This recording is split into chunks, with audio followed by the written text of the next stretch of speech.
And now, live from our Smokehouse studio, it's time for Real Estate Jerky. All your real estate questions answered by our provocatively lean expert hosts. Edward Ed Parcaut, MBA, veteran, and president of Lending for Living. We'll give you something to chew on. Real Estate Jerky is on now. That's my California.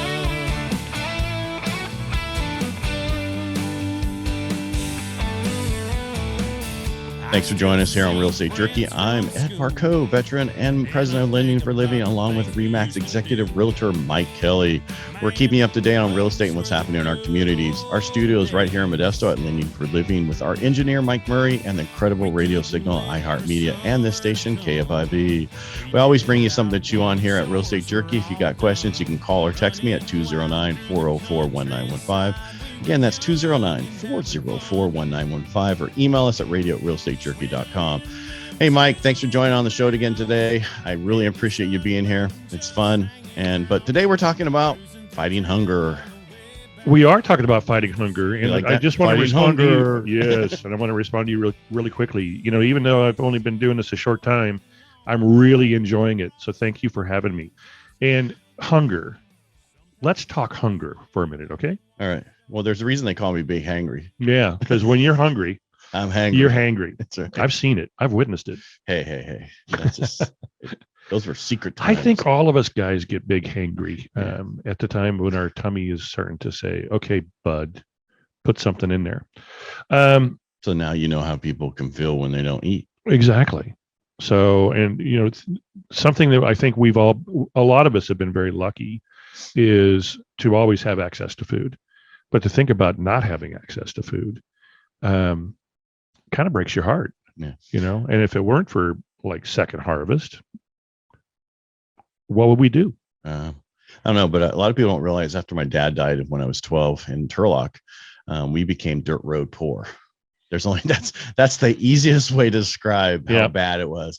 And that was the issue right there. I mean, my mom didn't make a lot of money. She had, Social Security and stuff. And I was just thankful where I worked at fast food, I would accidentally make extra food. Right. And, instead of throwing it away, I'd take it home and exactly.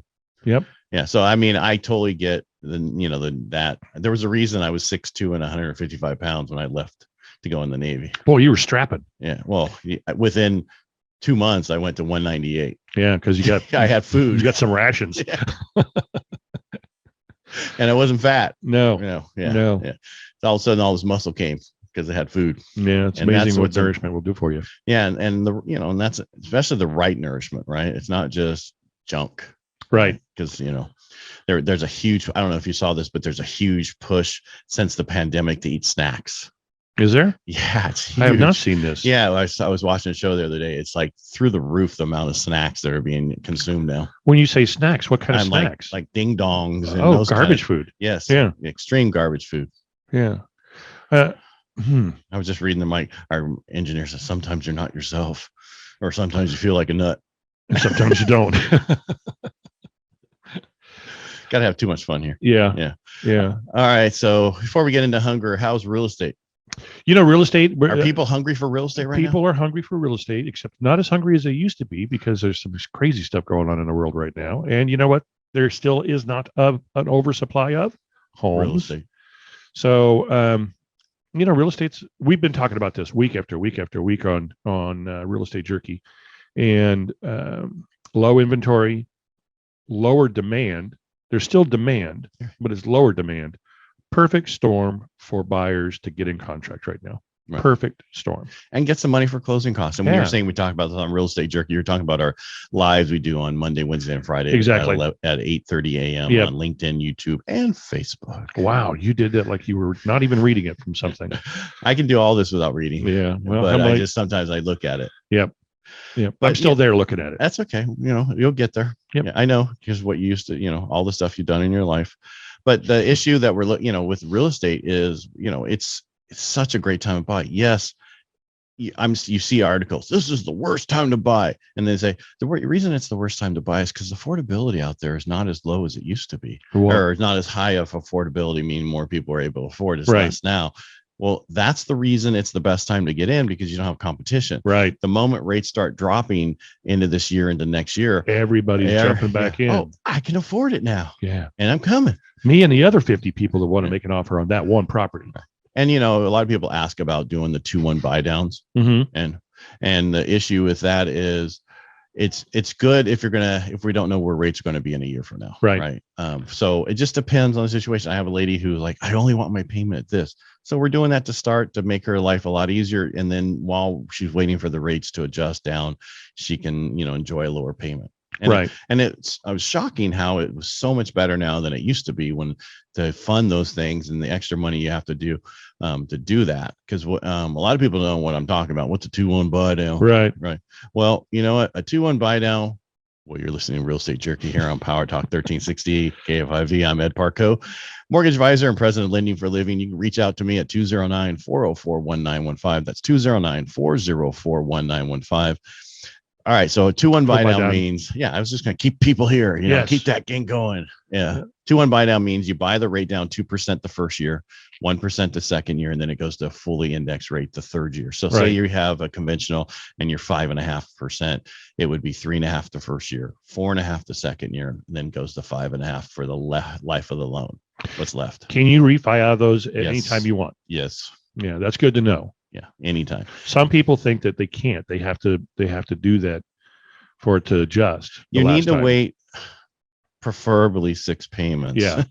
You don't have to. I think we talked about that before, where on FHA, VA, USDA, you need to. It's part of the thing you signed, 210 days, 6 payments. But conventionally, you don't have to. Right. But what happens is the person who originated that loan, bank, whatever, there's a 6-month EPO, early payoff penalty, that they have to pay if you pay off early, because the person who is paying for that loan to buy it on the secondary market pays a premium for that, and they need to get that premium back. Right. And it usually takes up to 4 years for them to get it. So, but they only penalize you in the first 6 payments. Gotcha. Yeah. Years ago, when we did a ton of these on our line, we would make that last payment for people. just to get past that 6 payment. So you didn't have to buy back that. It was cheaper than buying. Yeah, exactly. Yeah. So there was like, oh, look at that. And then it's like, not our problem anymore. Right. I'm not saying to do that, because that would be wrong, but you do what you got to do sometimes. You do. If it wasn't for the ingenuity of some of us realtors and lenders, markets would have crashed many, many times. And that's a lot of people reaching out to me now because they want to do things, pools, this and that. And I'm telling them, don't touch your 2.75. Take a HELOC or a HELoan. Exactly. A HELoan is the fixed rate one, where you just pull out a certain dollar amount at a fixed rate. And those aren't as expensive I thought they were going to be rate wise. You just have to shop around. We do them, but I've had people reach out to me, and I'm like, okay, we're going to do this now. And then when rates go down, we will pay both of these off and put them into one loan. And a HELoan, does payment start 30 days after pull out? I mean, when you have to pull the full money out. It's basically, it's not like a HELOC where you use 10,000 and then you use another 1,000. A HELoan is basically a fixed rate second. Right. That you pull out a certain dollar amount and you make payments on it for the next 30 years. Right. A HELoC is an actual line of credit that you pull on, and the money you pull on, you pay interest on as an adjustable, and that thing's adjusts with whatever the Fed does. There's no K in that word lock. Oh. HELoC. Oh, HELoan. HELoC it. HELoC. But that, both of those are great options right now to do stuff, get money out. Because right now the values are so high on your home. If you're going to do something, do it now and then refinance down the road. Absolutely. 100%. There's just so much you can do right now with all the equity, because you're going to be surprised with the value of your home. Right. I was shocked. Time for a new kitchen, time for a pool, time for, another patio cover with solar panels on top. Time for all new pipes and plumbing. How's that going? The house. It's not going yet till next week. No. That's a expensive thing. I'll just tell you that. When they want to rip out all your water pipes underneath your house and all your sewer lines underneath your house, it can get expensive. Yeah. A lot of crawling. Yeah. It can get very expensive. Labor intensive. And the worst part is you're only in like 1.5 feet of space. So you're on your back all day. Not you. No, The guy you hire. Hires. How do you get these pipes in? Let's take these screens off the side of the house. So you can just Exactly. run the whole pipe in. Yep. No, we got to cut it up in 5-foot pieces and put it together. No, you don't. No, you don't. Got to be smarter than that. Yeah. That's why I went to school and you're under the house. Yeah. Work the pipe. Don't let the pipe work you. That's what I tell my wife. All right, if you have questions about real estate or mortgages, you can reach out to me at 209-404-1915 or email us at radio@realestatejerky.com. You can also get our exclusive newsletter by simply texting the word jerky to 33777. When we come back, we'll be talking with the CEO of Second Harvest of the Greater Valley, Keenon Krick, about fighting hunger in our communities here on Real Estate Jerky on PowerTalk 1360 KFIV. You can change the way you live out the rest of your life with our new reverse mortgage products from Lending for Living. Our loan limits are the highest available. Call us today at 209-846-9270 or visit lendingforliving.com. Welcome back. I'm Mike Kelly. You're listening to Real Estate Jerky right here on PowerTalk 1360 KFIV, where we always give you something to chew on. Joining us right now is CEO of Second Harvest of the Greater Valley, Keenon Krick. Hey, Keenon. Hey, Mike. Thanks for being here. Thank you for having me. I appreciate it. Yeah, it's our pleasure. We like to have community people come in and talk about community. We don't want to just be real estate, finance, and politics. So we just ask all our fellow Rotarians. Actually, we ask a lot of people. It's just, in our Rotary, we have a lot of people who come in.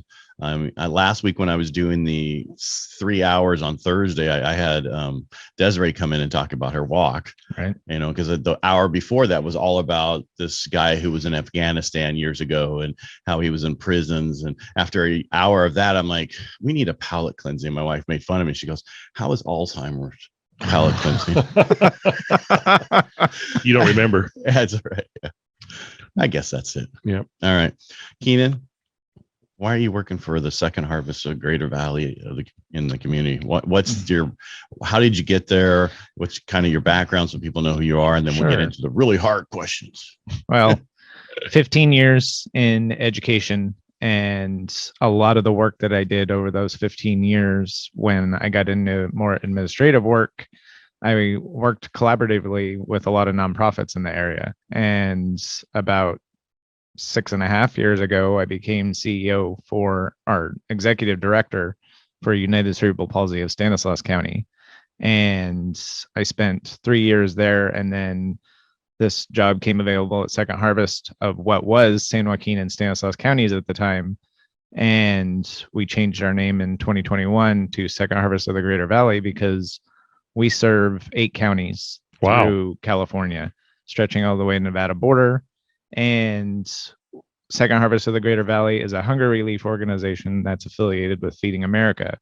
And so the territory that we cover is because of our relationship with Feeding America. And there's 200 food banks nationwide that are affiliated with Feeding America. And we provide services to the community in the form of food distribution. And it's quite tasking in the sense that we work a lot with individuals who have a need here in California, obviously a high cost of living state. And here in this region, we are lucky in the valley that we are very ag rich, and we get also a lot of retail donations because of where we're located. So Second Harvest of the Greater Valley is in Manteca, right there on 120. Well, you can see us from 120, and we're at 1220 Vanderbilt Circle in Manteca, just off of Austin Road. And then we're central to a lot of distribution centers that are affiliated with Feeding America. And so food that you see on store shelves, we're not just getting that. We're getting food from the distribution centers as well.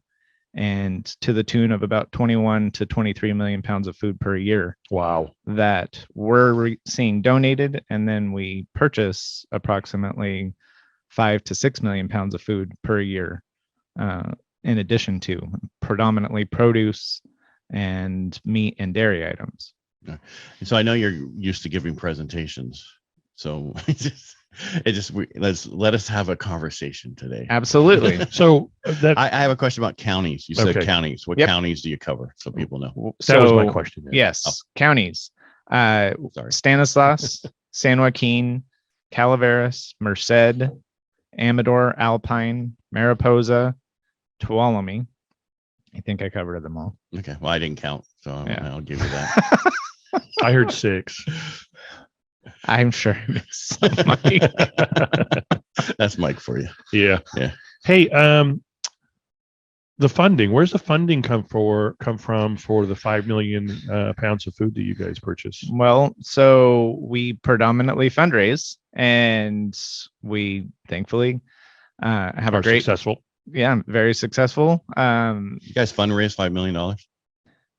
Well, we fundraise approximately $6.5 to $7 million per year. Wow. And we need to get him in charge of some things. And then we have grants as a part of that. And all in told donation food, it's approximately $50 million Whoa. that the organization handles. That's not currency or anything, but true operational budget is about $5.5 million. So that's what we expend each year. $5.5 million. Yeah. So that's what we have to raise, and then predominantly through direct giving.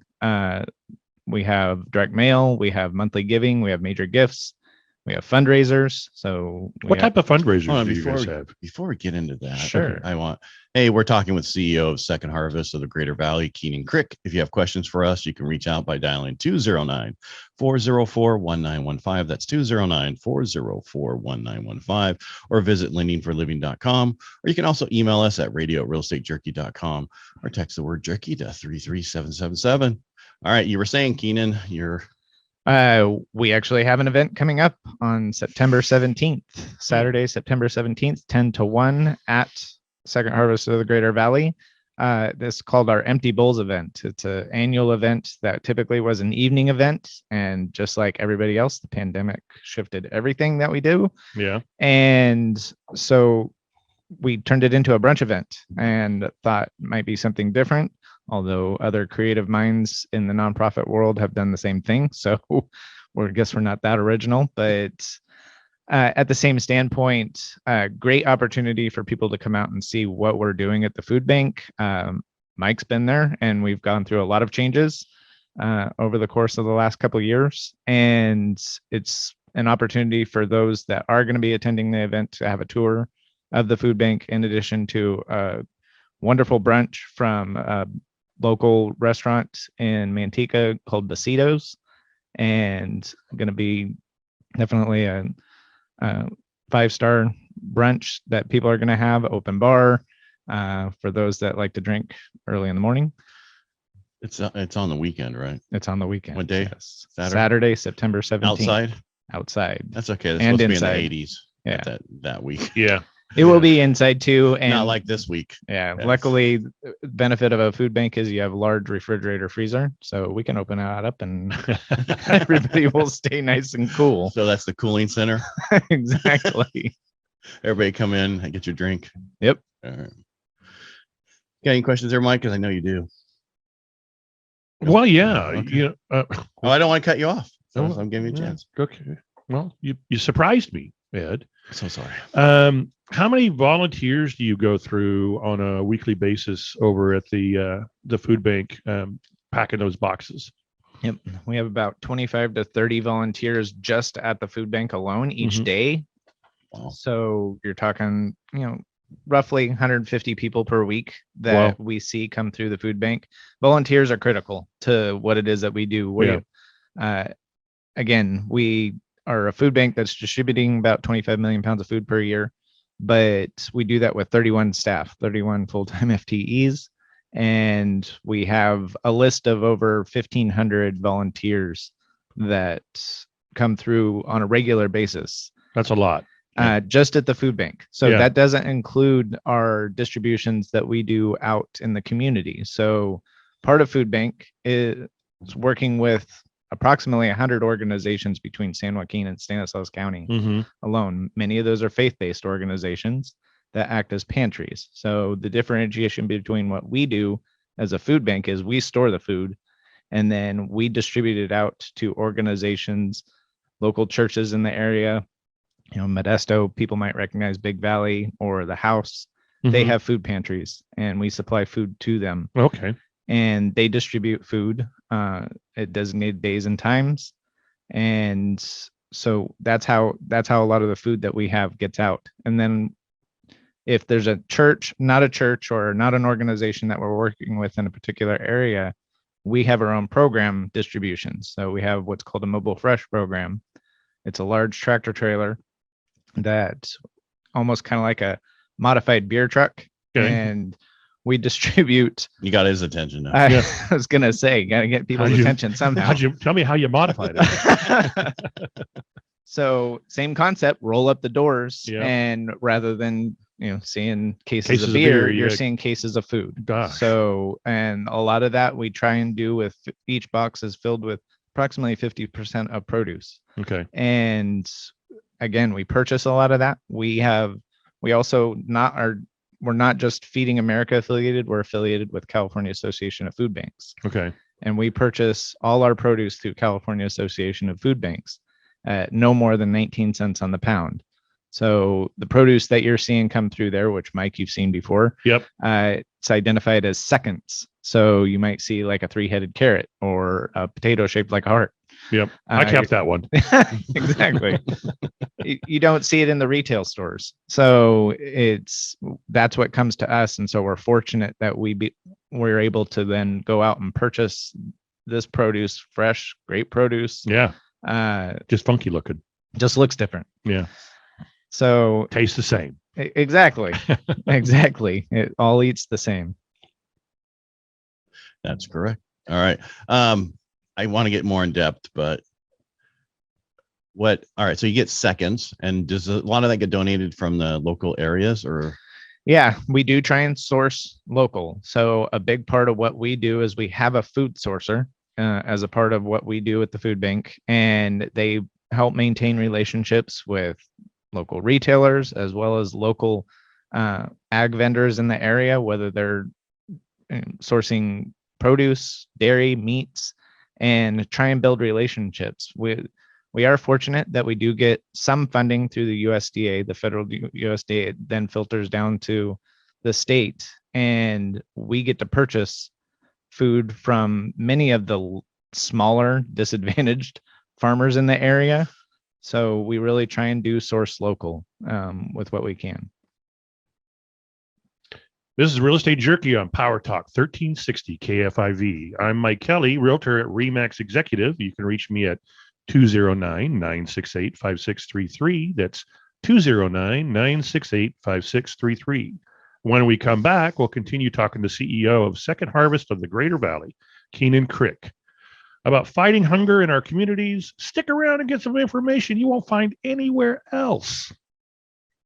Our new reverse mortgage product limits can change the way you live out the rest of your life.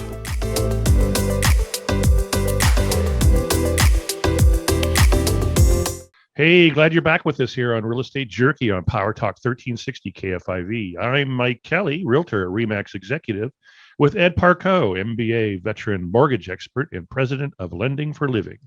We are talking to CEO of Second Harvest of the Greater Valley, Keenon Krick. Hi, Keenon. Hi, Mike. Again, did you read the opening again? Anyway, one of the things, how is in California the current food issue? Is there a huge food issue right now?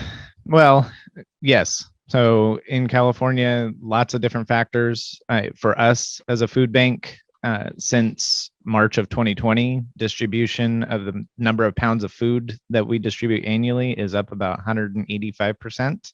Wow. So for specific numbers perspective, we went from distributing roughly around 228,000 pounds of food per week, to about 410,000 pounds of food per week that we're distributing. It's almost double. Yeah. Almost. So, and then on top of that, since March of this year, with inflation, higher costs of gas, distribution's gone up about another 40% at this point on top of that 185%. So it's pretty humbling when you see people that they're making decent wages here in the community and they're needing to access food bank services. Rent prices have gone up, and so people are choosing between, housing and food. And thankfully, we're here as a food bank, as an organization that can provide food at no cost to people. So they're taking that opportunity so that they can continue to pay for living. Yeah, this inflation thing is really affecting everybody drastically, and so much that the amount of credit card debt is ridiculous going up, and it's just going to get worse until we can fix this. Yep. Oh, I got off my soapbox now. Yeah. It's okay. Yeah, it's just, you can't spend your way out of this. You got to cut taxes and other stuff. Then move on. All right, what's your biggest issue when you're distributing food right now, or what need or whatever? I would say right now, biggest issue is trying to ensure that we're distributing food to the areas that need it the most.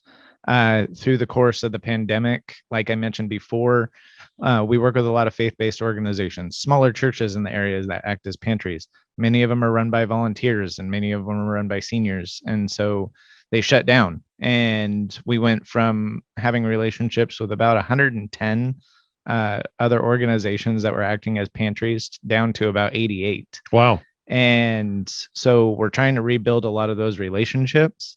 And then along with that, when the schools shut down, we have a lot of relationships with schools.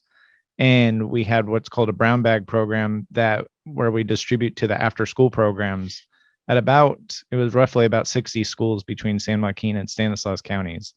And that basically went to zero at one point. And we had to kind of reform and reshape the relationship that we have with the schools. So we're now working with about 30 schools between San Joaquin and Stanislaus County, but we're doing it in a much different fashion, where we're distributing to the whole school as well as the surrounding community. So in some cases, schools have opened up their own pantries and they're storing food there, whether it be dry storage or cold storage. We're trying to get a lot of the schools and work out relationships with them to invest in cold storage, because you can't have produce if you don't have the cold storage. Right. Yeah, it wouldn't last very long yesterday. Exactly. You mean this whole week? Well, yeah, I get you. It's been hot all week. Right. So you can see my plants, because all my water lines are ripped up because of that pool being put in. How do people in need normally find you? Yeah. A lot of the ways they find us is through churches that are affiliated with us. So that's a big part. We do have a great development department that reaches out and markets to a lot of the churches that we work with. And then we're just like any other business, getting word of mouth, advertising. We treat it just like a business. Yes, it's a nonprofit organization, but It is a business. in order for us to continue to sustain and move forward, we have to treat it like a business and get out there and boots on the ground, marketing what it is that we're doing, as well as trying to be strategic on areas where we go, because a big part of what we're doing is identifying the people who really need the food. Mm-hmm. For example, who would have thought those migrant farm workers out in the fields are struggling with hunger? And we discovered that over the course of the last couple of years. There's migrant farm working camp out in French Camp. Discovered many of the families were struggling with food insecurity. So we were able to set up a program. We were also able to provide some multicultural food boxes to them. So that was kind of nice. We had some funding to help support that. That's the one thing and one caveat about what it is that we do. Sometimes funding helps support a wonderful program that the community really gets behind, but we can't keep it going because we have to go sometimes where the funding takes us. Right. So that's where fundraising is critical. We do pride ourselves that less than 5% of our operational budget is government funded. So we're predominantly privately funded with what we do, private foundation grants. That's where the benefit of us being Feed America affiliated is huge. Get a lot of grants through corporate foundations like Walmart, Target, General Mills. So a lot of those companies do help support us in the work. And they support us big time with food. So General Mills is a big supplier of cereals and all those shelf stable items that you see. Hey, we're talking with CEO of Second Harvest of the Greater Valley, Keenon Krick. If you have questions for us, you can reach out by dialing 209-404-1915. That's 209-404-1915, or visit lendingforliving.com. You can also email us at radio@realestatejerky.com or text the word jerky to 33777. All right. So so you were talking about how you're getting where you're getting the food. Do you need more food banks or food closets? I mean, how do people get if they have a need, how do they just contact you directly, or how do they do that? Yeah. So one of the best ways to contact us is actually go to our website. It's localfoodbank.org. So I say we're pretty fortunate to get that name on our URL on the website. So localfoodbank.org is the best way. Our phone number is 209-239 1092. One more time. 239-1092. And so you can reach us that way. That's one of the best ways to reach out to us. And we are always looking for additional organizations to help distribute food in our area. Right now, we're really trying to focus in the Turlock south end of Stanislaus County. We are trying to build some relationships to handle a bit more food distribution down there. We also have capacity issues at the food bank. We have a lot of food, but it's challenging to get it out quick enough because we just don't have enough organizations that are acting as pantries. So we're willing to put dollars toward some of these organizations that we're working with to get them equipped with the necessary storage, as well as potentially with some staffing or volunteers to help distribute the food. You said you went from 121 pantries basically to like 88. Yeah, about 110 to 88. Okay. Over the course of the last 2 years. So we're trying to build that back up. Okay. And any chance of some of those opening back up, or are they just once it was done, they're like, okay, we're looking at something There's else? There's a few that have, but in much smaller scale. So we're trying to develop their capacity. Again, many of them are volunteer run, right, as a part of the churches. Some are fortunate enough that they do have paid staff, but that's a lot of the bigger churches, for example, Big Valley and the House in Modesto, as well as Oasis in North Stockton. So you might be familiar with that. It used to be called Lord's Gym. No. All right, you're not. So big church though, and does a lot of good in the Stockton community, which, if you've driven through Stockton recently, it definitely has a high need when it comes to food insecurity. We're also fortunate, as I mentioned before, we work in 8 counties. So we actually work with 4 smaller food banks. Merced County Food Bank is one.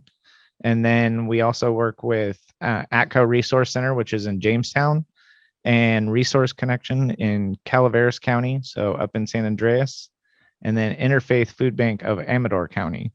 And we help provide food to them. They come and pick up food from us once a week and take Nice. it back up in their respective communities. And same concept as what we're doing here in San Joaquin and Stanislaus counties, is they utilize churches, other nonprofit organizations to help distribute food. So I've mentioned the faith-based community. We also work with a lot of other nonprofits in the area. Center for Human Services, they operate family resource centers here in the county, in Stanislaus County, and all those family resource centers help distribute food. Parent Resource Center, which is South Modesto here, Yeah. they help distribute food that we have. So it's critical to have these partnerships because we can't do it alone. I think that's one of the best benefits of working in this industry, is that the relationships that I get to have with all these organizations and really see the community come together. And a lot of people don't realize it. So because we're so behind the scenes with what it is that we're doing. And isn't it amazing how this community really does come together on so many facets? Yeah, absolutely. A lot of people don't recognize it. All right. So I assume you need more volunteers all the time? Volunteers. How do is people critical. get in contact with to become a volunteer? Yeah. So Jessica Vaughn, so J Vaughn, VAUGHAN at secondharvest.org is our director of development and communications. She oversees our volunteer program, and she would be the best one to get a hold of. And it's a great opportunity, whether an individual wants to come to the food bank, or we often work with corporations. They have corporate volunteer days where they come down. For example, Macy's, employees of Macy's in the Vintage Fair Mall, they come and volunteer. I believe it's once a month or once every 2 weeks. And they take a half a day. They're there from about 9 to noon. They help pack food bags or food boxes. Mike's come down as a part. What is it? Orange Theory was coming down and volunteering over the course of the last couple of years. Great opportunities to help give back to the community. We also have individuals that just want to volunteer, and so can come in and either get plugged in at the food bank or out at one of our mobile fresh sites. That's a great way to do it. But you can sign up through localfoodbank.org, or as I mentioned, Jessica Vaughn, or give us a call. Right. Want to reiterate, how does someone who needs the help of the get in contact with Second Harvest?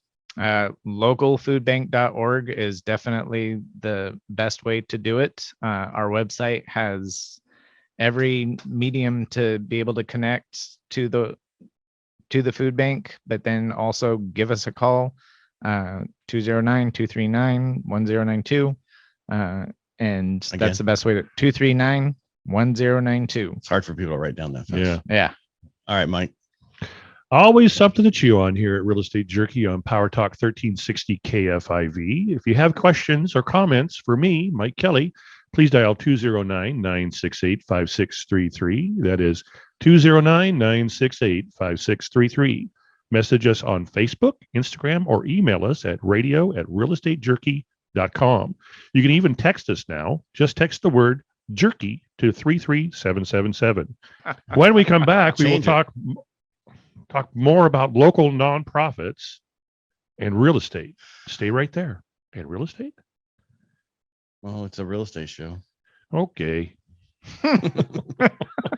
You can change the way you live out the rest of your life with our new reverse mortgage products from Lending for Living. Our loan limits are the highest available. Call us today at 209-846-9270 or visit lendingforliving.com.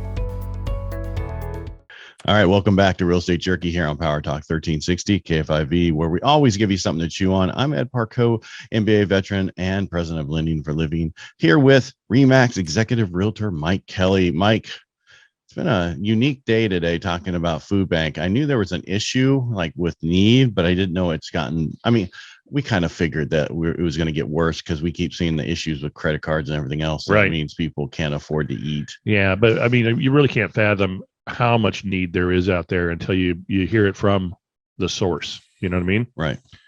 It's crazy. And then I didn't know you were involved as much as you have been. Well, I'm that quiet guy in the background, just throwing food into little bags.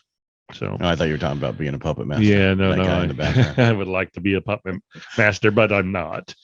No, Orange Theory, the place I'm addicted to. One of our well, she's pretty vocal and she gets things done and she gets people to volunteer. And she put together a couple times we went out there, Orange Theory went out there and helped pack the bags and the boxes and move food around and get it ready for distribution. And when you're there watching all the work that goes into that and you think, you can't pay people enough to be able to be there to do this. So if it would really fall on its face if it weren't for the volunteers, my opinion. No, it's every type of stuff like this is all about the volunteers because they just can't afford to pay enough people. And they put that money towards the food they need instead of the full-time staff. And exactly. That's why they need the volunteers. There's like 2 people qualified to drive the forklifts and you don't want a third one. Fewer toes. Right. Well, and a lot of them can go work somewhere else, get paid better. So yeah. It has to be a labor of love. You see a lot of older people like me there that are volunteering, that have the time, that are retired. Are you retired? Well, no, Okay. I won't. Realtors don't retire; they just get listless. Oh, gotcha. That's a joke. It was a bad one. Yeah, it was a horrible joke. Yeah. Well, keep your day job. I will. I have to. Right. Especially with this inflation. Yeah. Yeah. I mean, it's, everybody keeps talking about how it's, it's going to get better, this and that. It's going to get worse for a while here. We can't, the more we spend, the more issues we have, going forward. Inflation is going to keep coming because we keep spending money. Right. Yeah. Isn't it odd? Just the whole idea. Let's spend our way out of this. Yeah. It's not how it works. We're just not smart enough, Mike. We just don't know what we're wrong. They're right. Yeah. True. Yeah. True. I'm okay with that. Yeah. Well, we'll see. I'm okay being Unfortunately, the problem is going to be is how to get out of this. We've spent so much money over the last 2 years. Do you think it might take an election? It's going to take a lot. Yeah. That's 2 more years. Yeah. It's just, let's not get too political right now. Buckle down, work your butt off, save some money if you can. Try to disassociate yourself with what's going on, as far as don't suffer the credit card increase. Lending market. Do you want to know anything about that? Yeah. How is that lending market? Lending market is like, okay, where rates were 3 months ago.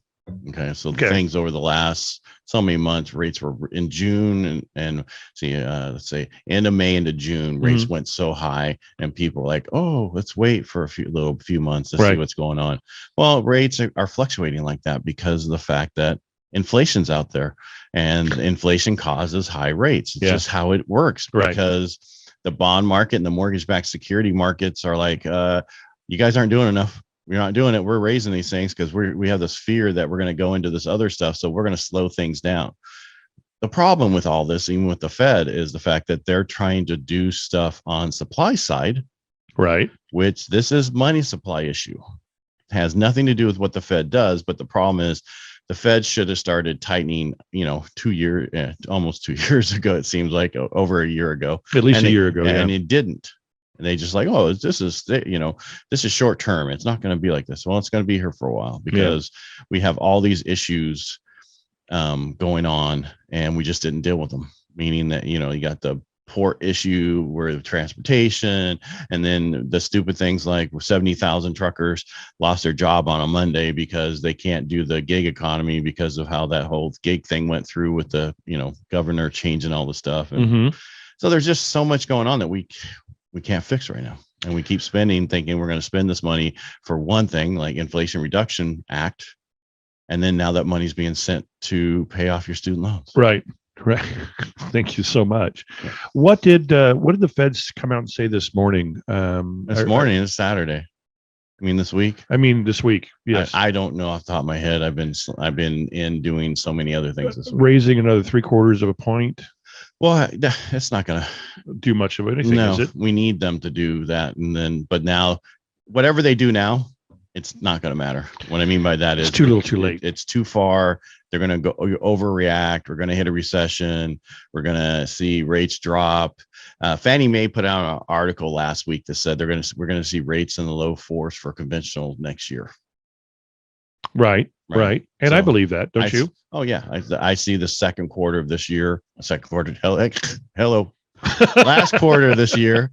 Sorry, I told you it's been last week being on radio so many days. It just threw me off in so many hours. I kind of like that though. The second quarter of the of the last last quarter. The second part of the last quarter. Yeah. We're going to see things start changing and we'll see some rates supposedly go down. We'll see inflation kind of change a little bit, we're hoping. But we've said many times on our morning show, no matter how much we say we know a certain thing, we have no idea because we've never been here before. No. This is one time in history that we've never had this before in history. And you're listening to Real Estate Jerky here on PowerTalk 1360 KFIV. I'm Ed Parcaut, MBA veteran and president of Lending for Living. If you need help with real estate issue or mortgage, you're in the right place. You can reach out to us at 209-404-1915. That's 209-404-1915. Or you can email us at radio@realestatejerky.com. So yeah, it's just going to be unique situation because everybody says they know how to fix it when there's no way they know how to fix it, and everybody says it's going to be this way or that way. It's not that way. No. Yeah. No. Yeah. No. And it's funny to watch them do all these things and have the adverse effect. Right, because they have an agenda. Right. They don't care about anything other than that. I mean, look at this week with every day. Okay, please don't use your air conditioning or plug it. Please do not plug in your EV because the grid can't handle it. Yeah. But we want 30 million of them. Right. Yeah. So more. Yeah. So the one thing that did come out this week is that those policies that our governor has put in, her pushing, is ridiculous. There's just no way we can do that with the current grid the way it is. We need to have, yes, some green energy, natural gas, nuclear, you name it, all the different things, coal, whatever it is, to keep going. And we need to do that. Yes, we do. And the problem is they want it to a certain way. Well, it took us 40 years to get off of oil and other stuff into natural gas and other things. It's going to take 40 years for this stuff to work. You can't do it overnight. Well, I mean, it's really not saving the planet. No. I mean, if you think about it. No, because they're destroying the planet to get the stuff for the batteries. Exactly. Yeah. Yeah. But that doesn't matter because that's in China. And the battery lasts how? Oh. Oh, do you think that's what they probably think? I don't know. I brought up the other day that with all the solar panels that we're putting on all these houses, right, and they're mandatory on new homes, right, and everything, at what point are they going to eminent domain them from us? Well, that was an interesting conversation you and I had a couple days ago off air. Was okay. Now they're going to tap in to the solar grid through the neighborhoods and start using our energy and taxing us. Yep. And that's you know what, that someone had told me, I told that to somebody yesterday. Where did you hear that? And it's like, no, I made that up myself because I can't, it's one of those things. You can just see this stuff happening because they're going to come out and we really need your help. And this is what we're going to do. We'll give them back to you in 15 years. And then in 15 years, I'm sorry, we need a little bit longer. Yeah. And we're so sorry. Yeah. But, just like that, well, time flies and we're already at the end of our hour. Thanks again to our guest CEO of Second Harvest of the Greater Valley, Keenon Krick, for stopping by here on Real Estate Jerky. You can reach out to Keenan at 209-239-2091. That's 209-239-2091. Thank you for tuning in each week. If you want to get in touch with us, that's easy. Google Real Estate Jerky, take your pick, web, social media, or email, or you can call me at 209-404-1915. That's 209-404-1915. Or you can text us text the word jerky, I should say, to 33777, and you'll get our exclusive newsletter. Also, if you miss any of today's show, you can find it via podcast use the iHeart app or wherever you find your favorite podcast. Remember, we live in this land of opportunity where you can still build personal wealth through home ownership. So join us here on Real Estate Jerky, where we always give you something to chew on here on Saturdays at 12 noon or noon. I don't know. Maybe it's just noon. 12 noon. Yeah. And Sundays at 10 a.m. here on PowerTalk 1360 KFIV. Mike, thanks again for being on the show. I really enjoy thanks for having me. I love being here. It's a pleasure. And thanks for you for tuning in to Real Estate Jerky, and we'll talk to you next week. 'Cause we got small towns and farmland, folks who still make a living with their hands. Where I come from, a man is still a man. That's my